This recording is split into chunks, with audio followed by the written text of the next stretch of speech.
Pourquoi avez-vous quitté Marseille? Vous ne vous y plaisiez pas? Question embarrassante, monsieur le comte.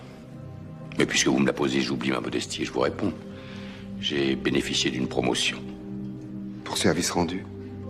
Mais oui, naturellement. À qui? À qui? Mais à la justice, monsieur. À la cause de la justice. Qui d'autre voulez-vous que je serve? Ne m'en veuillez pas si je me montre indiscret. C'est la première fois que je me trouve en face d'un procureur. Et cela vous impressionne, c'est bien naturel. Cela m'intrigue. Vous qui infligez à vos semblables des peines à faire frémir, vous est-il jamais arrivé d'éprouver un doute? Un doute? Oui. Non. Et des remords? C'est à l'accusé d'avoir des remords, monsieur. Pas à moi. Donc jamais de remords? Jamais. Ce qui fait que vous n'avez aucune peur de comparaître devant le tribunal de Dieu pour y être jugé à votre tour? Eh bien... Non. J'ai ma conscience pour moi. Remarquez, moi non plus. Je ne crains pas la mort. Sauf si, venant trop tôt, elle m'empêchait de mettre un terme au grand projet que je me suis juré d'accomplir. Un grand projet? Oh, cela vous amusera. Faire justice. Faire justice, vous? Moi. Et vous ne pouvez pas, monsieur.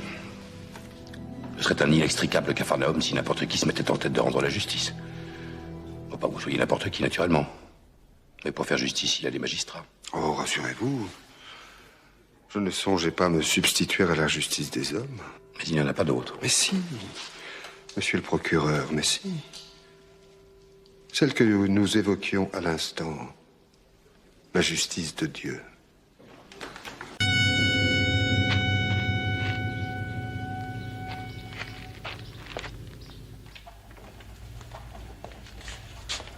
Monsieur de Villefort, Excellency. Monsieur, the signal service which you this morning rendered my wife and daughter. Allow me, therefore, to express my gratitude. If the Procureur du Roi thinks that the simple expression of his thanks for having saved his daughter's life confer upon me some sort of honor, I will not dispute it. I would merely remark that this honor, however estimable, is unequal to the keen satisfaction that this moment gives me. Sir, you seem geographically engaged. It is a rich study for you, who, as I hear, have visited most parts of the globe. Yes, sir. I have sought to make on the human race, taken in the mass, what you practice every day upon the individual, a psychological study. I have believed it is much easier to descend from the whole to a part than to ascend from a part to the whole.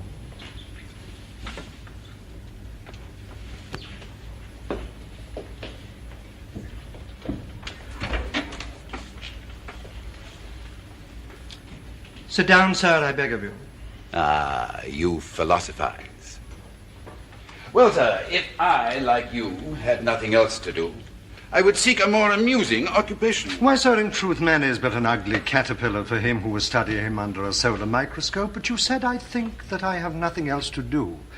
Now, really, sir, let me ask you, have you? And do you believe that you would do anything? Or to put it in plain terms, do you really think that what you have to do deserves to be called anything? Sir, you are a stranger to this country, and I believe a portion of your life has been spent in the Orient. Perhaps you are not aware how human justice, so expedient in barbarous countries, with us takes a prudent and well-studied course. Oh, yes, I am, sir. Oh, yes, I am. I know all that. For it is with the justice of all countries especially that I have occupied myself, and I must say that it is with the justice of primitive nations, that is, the law of retaliation, that I have most frequently found to be in accordance with the law of God. If this law were adopted, it would greatly simplify our legal code. And as you say, we magistrates would find ourselves with not much to do. It may come to that in time. In the meantime, our laws are in full force. The moment you become an inhabitant of France, you become subjected to the laws of France. Oh, I know it, sir. And when I visit a country, I make it my business to make a study by all possible means of the men from whom I have anything to hope or to fear, so that in the end I know them as well, if not better, than they know themselves. So then it comes to the point that the Procureur du Roi of whichever country I may visit, whoever he may be, would most assuredly be more embarrassed than I. You mean that human nature being weak, every man has his faults? Faults or crime? And you alone are perfect? Not perfect. Impenetrable. There is no greater mystery in the world than the mind of a man. Now you, as Procureur du Roi, may prove a murderer's guilt. In the process you will reveal the motive of his crime. His head will be cut off, and justice will have been done. That is what my function demands of me, that justice be done. Yes, no more than that. And what more, pray, do you ask? Nothing of the Procureur du Roi.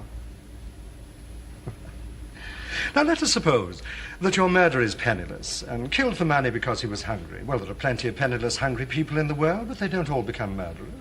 We can be thankful for small mercies. At least I can. But I am not clear of the precise nature of the point you wish to make. I am asking myself, what makes this man different from his fellows? What fault in the mechanism of his brain prompts him to a deed from which his fellows would shrink? The answer is surely simple. Moral turpitude. The fellow is a natural born rogue. Oh, no, monsieur. That answer is far too facile. Who amongst us has not been guilty at some time in his life of some secret act of which he remains forever ashamed? Ah, truly, the mind of man is a mysterious and dark continent. And you would seek to lay this mystery bare? You are in danger of falling into grave error.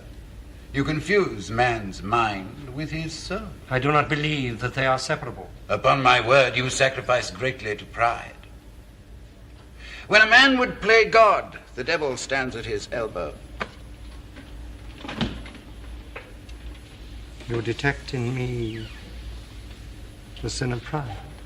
If I am mistaken, I demand your apology. But yes, there was, in the manner of your pronouncement, or so it seemed to my ears, a note of pride.